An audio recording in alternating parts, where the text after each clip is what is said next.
안녕하세요. 글로벌 리포트 장량입니다. 오늘은 워싱턴 DC에 있는 국제 스파이 박물관에 나와 있습니다. 이 스파이 박물관은 지난 5월 장소를 옮겨서 새롭게 개장했는데요. 1층부터 8층 옥상까지 각 층마다 스파이 관련 전시가 열리고 행사가 가득합니다. 흥미로운 건 관람객들이 스파이가 돼보는 관람 방식인데요. 입구에서 스파이 활동을 위한 신분증을 달고 첩보원의 세계를 간접적으로 경험할 수 있게 했습니다. 이 전시장에는 영화 007 시리즈에 등장했던 의상 소품은 물론이고 첩보원들이 애장하는 도청기, 몰래카메라, 통신장비, 분장도구 그리고 냉전시대 러시아 초등학생들이 미 대사관에 우정의 표시를 보냈다는 도청장치가 설치된 목각장식품 등이 전시되어 있습니다. 또 미국의 전설적인 여성 스파이 버지니아 홀을 비롯해서 각국의 유명했던 스파이 사진 등을 관람할 수가 있습니다. 어린이부터 어른까지 스파이 세계를 경험할 수 있는 이 박물관은 7세 이상부터 입장료를 받고요. 추수감사절과 성탄절 이틀을 제외하고 오전 10시부터 오후 6시까지 관람이 가능합니다. 다양하고 깊이 있는 세계 소식 전해드리는 글로벌 리포트 지금 시작합니다.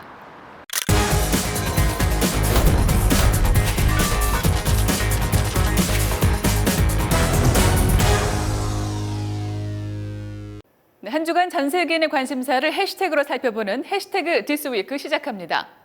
중화인민공화국 수립 70주년을 맞아 지난 1일 베이징天安门 광장에서 대규모 건국 기념 행사가 열려 이번 주 주요 해시태그에 올랐습니다.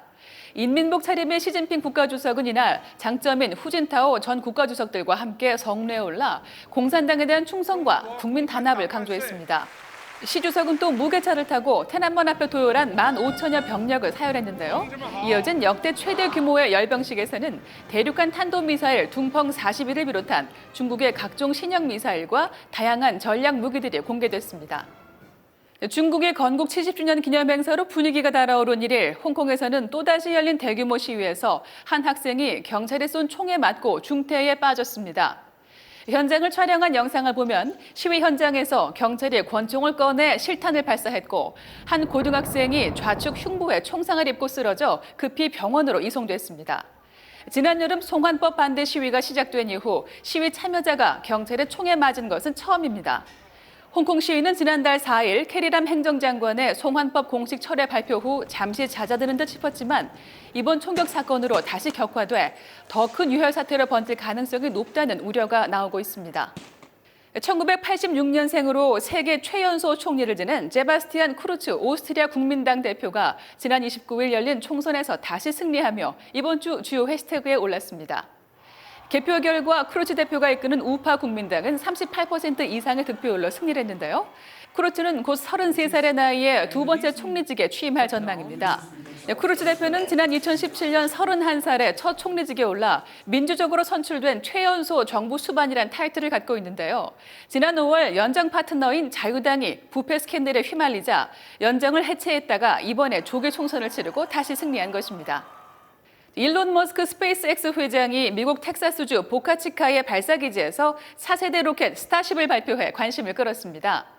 머스크 회장은 차세대 로켓 스타쉽을 6개월 내로 발사해 우주 궤도에 진입시키고 이후 인간을 태워 우주로 보낸다는 목표를 가지고 있습니다. 반짝이는 외관의 스타쉽은 재사용 가능한 발사체를 이용해서 많은 인원을 달과 화성으로 보낼 수 있도록 고안됐는데요. 머스크 회장은 미 항공우주국과의 공동 목표인 달 탐사를 위해 인간을 2024년까지 우주로 내보낼 전망입니다. 이어지는 클릭 글로벌 이슈에서는 박승혁 프로듀서가 취임 이후 최대 위기에 봉착한 트럼프 대통령과 우크라이나 스캔들에 관해 자세히 설명해 드리겠습니다. The actions of the Trump presidency revealed the dishonorable fact of the president's betrayal of his oath of office, betrayal of our national security, and betrayal of the integrity of our elections. Therefore, today, I'm announcing the House of Representatives moving forward with an official impeachment inquiry. The president must be held accountable. No one is above the law. 도널드 트럼프 미국 대통령이 취임 이후 가장 큰 난관에 부딪혔습니다. 낸시 펠로시 하원 의장은 지난주 하원이 트럼프 대통령에 대한 탄핵 조사에 착수한다고 선언하고 의회 휴회 중인 이번 주에도 참고인 진술을 받겠다고 밝혔습니다. 펠로시 의장과 애덤 시프 하원 정보위원장 등은 최대한 빨리 탄핵 소추 표결을 하기 위해 속도를 내는 것으로 알려졌는데요. 클릭 글로벌 이슈 오늘은 미국 정계 최대 이슈로 떠오른 트럼프 대통령 탄핵 사태와 우크라이나 스캔들에 대해 살펴보겠습니다. 사태의 발단은 트럼프 대통령과 볼로디미르 젤렌스키 우크라이나 대통령이 정상 간 전화 통화를 한 지난 7월 25일로 거슬러 올라갑니다. 트럼프 대통령은 조 바이든 전 부통령의 아들 헌터 바이든을 거론하면서 우크라이나에서 바이든 부자의 행적을 조사하라고 젤렌스키 대통령에게 말했는데요. 묘지인즉 2016년 미국 부통령이었던 바이든이 아들 헌터가 이사로 있는 우크라이나 가스 회사에 대한 검찰 수사를 중단하도록 당시 우크라이나 정부를 압박했다는 것입니다. 백악관이 공개한 전화통화 녹취록 요약본을 보면 트럼프 대통령은 바이든 아들에 대한 얘기가 많이 나온다. 바이든이 기소를 중지시켰다고 한다. 많은 사람들이 궁금해하니 우리 법무장관과 뭐든 해볼 수 있다면 좋겠다. 이렇게 얘기했는데요. 펠로시 의장과 시프 위원장은 트럼프 대통령이 권력을 남용해 우크라이나 정부가 미국 선거에 개입하도록 종용했다고 판단했습니다. 게다가 이 통화가 이루어지기 며칠 전 트럼프 대통령은 4억 달러에 달하는 미국의 우크라이나 지원금을 별 이유 없이 동결시켰는데요. 이 때문에 미국의 대통령이 국내 정치적 목적을 위해 국고에서 나오는 대외 원조금을 미끼 삼아 외국 정부가 미국 선거에 개입하도록 권한을 남용한 게 아니냐는 비판의 목소리가 나옵니다. 트럼프 대통령은 통화 내용에 아무런 문제가 없고 오히려 익명의 내부 고발자는 스파이와 다름없다며 그의 정체를 공개하라고 주장하는 등 반격에 나섰습니다. I made a call. The call was perfect. When the whistleblower reported it, he made it sound terrible. 하지만 트럼프 대통령이 호주 총리와의 통화에서도 선거 개입을 요구하는 듯한 발언을 했다는 폭로가 추가로 나오면서 트럼프 대통령은 점점 더 수세에 몰리는 분위기입니다. 탄핵에 대해 조금 더 자세히 알아보겠습니다. 탄핵, 임피치먼트. 일반적인 절차에 의한 파면이 곤란한 공직자, 즉 대통령, 국무위원, 법관 등을 의회에서 소추하여 해임하거나 처벌하는 제도입니다. 미국 헌법 2조에 따르면 대통령을 포함한 연방 공무원은 반역죄, 수뢰죄 또는 그 밖의 중대 범죄나 경범죄로 의회의 탄핵을 받고 면직될 수 있는데요. 오직 하원만이 탄핵 소추안을 낼 수 있기 때문에 이번에 펠로시 하원 의장이 막강한 권력을 행사한 겁니다. 탄핵 가결은 하원 의원 435명 가운데 과반인 218명 이상이 찬성해야 하는데요. 현재 하원은 민주당 235석, 공화당 197석, 무소속 1석, 공석 2석으로 구성돼 있죠. 즉 탄핵 소추안이 상정되면 트럼프 대통령의 탄핵은 하원에서 가결될 가능성이 높습니다. 그 다음엔 상원에서 최종 탄핵 심판을 하는데요.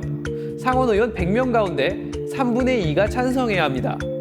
현재 상원 의석은 민주당 45석, 공화당 53석, 무소속 2석인데요. 즉 민주당 소속과 무소속 상원 의원 전원이 탄핵에 찬성하고 공화당 소속 상원 의원 20여 명이 찬성해야 트럼프 대통령은 미국 대통령직에서 탄핵으로 최종 파면됩니다. 미국 역사상 의회가 탄핵 절차에 착수한 대통령은 앤드루 존슨, 리처드 닉슨, 빌 클린턴 등 단 3명뿐인데요. 이 가운데 닉슨 대통령은 워터게이트 도청 사건으로 1974년 파면이 확실시 되는 상황에서 하원 탄핵 표결 전에 사임했습니다. 존슨 대통령은 1868년 당시 법을 거스르고 장관을 해임했다가 클린턴 대통령은 1998년 인턴과의 불륜 관계에 대해 위증했다가 각각 하원에서 탄핵 소추안이 통과됐지만 상원 표결에서 기사회생해 임기 끝까지 대통령직을 수행했습니다. 입법부 권력이 국가 수반의 권력을 견제하는 탄핵 사례는 전 세계적으로도 여러 번 있었는데요. 한국에서는 2004년 노무현 대통령과 2016년 박근혜 대통령에 대한 국회의 탄핵안이 가결됐죠. 헌법재판소의 탄핵 심판 끝에 노 대통령은 대통령직에 복귀한 반면 박 대통령은 최종 파면됐습니다. 이 밖에 인도네시아의 압두라만 와히드 대통령과 리투아니아의 롤란다스 팍사스 대통령도 탄핵당했는데요. 그러나 앞서 미국 의회 구성에서 보았듯이 트럼프 대통령이 설령 하원에서 탄핵당한다 해도 상원에서 최종 파면될 가능성은 높지 않아 보이는데요. 그럼에도 펠로시 의장과 민주당이 탄핵을 추진하는 건 어떤 배경에서일까요? 정치 전문가들은 트럼프 대통령이 미국 건국의 아버지들이 가장 경계했던 외세의 개입이라는 영린을 건드렸다고 지적합니다. 코리 브렛 슈나이더 브라운대 정치학 교수는 18세기 신생 독립국이자 공화국이었던 미국이 영국 등 유럽의 왕정 세력이 미국 정치에 개입해 체제를 교란시키는 것을 가장 두려워했다고 분석했는데요. 실제로 초대 대통령 조지 워싱턴은 임기 말 고별 연설에서 외세의 영향은 공화국 정부의 가장 해로운 적이라며 외세 개입에 대비해 항상 깨어 있어야 한다고 당부할 정도였는데요. 야당 의원들은 상원에서의 탄핵 용인 가능성은 차치해 두더라도 당장 드러난 대통령의 헌법 위반 혐의만으로도 반드시 탄핵을 추진할 것으로 알려졌습니다. They were paramountly concerned about foreign interference in American affairs. It's hard to imagine a set of circumstances that would have alarmed the founders more than what's on that call. 취임 3년 만에 최대 위기에 봉착한 트럼프 대통령. 여러 차례 고비에도 오뚜기처럼 버텨낸 트럼프 대통령이 과연 이번 위기도 무사히 넘길 수 있을지 세계가 주목하고 있습니다.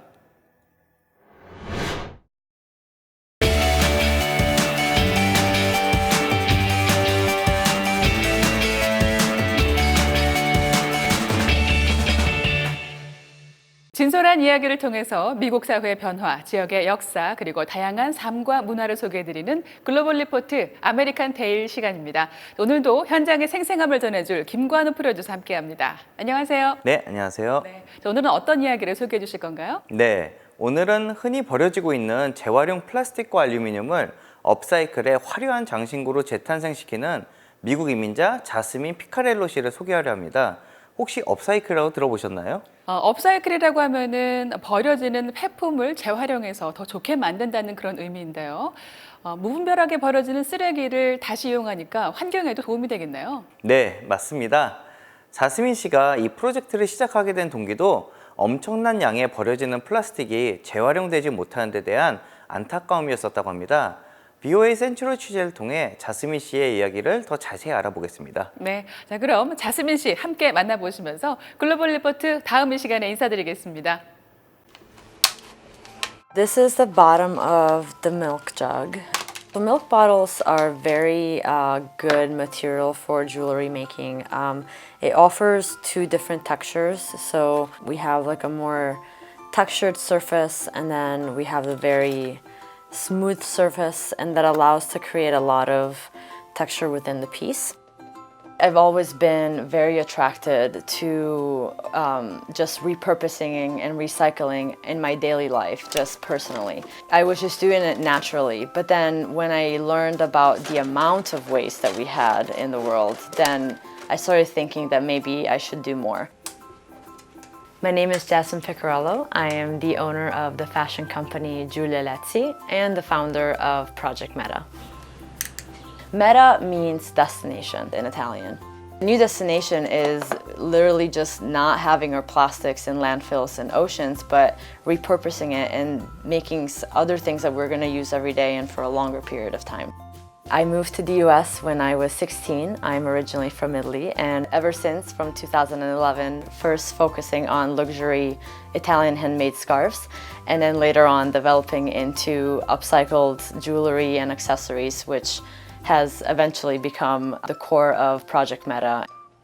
What really motivated me to start this project came from a 2017 study on plastic. What was discovered is that globally in the world, we've produced 8.3 billion tons of plastic. And of that number, unfortunately, only 12% is being incinerated, only 9% is being recycled, which means that nearly 79% is just in landfills and waters.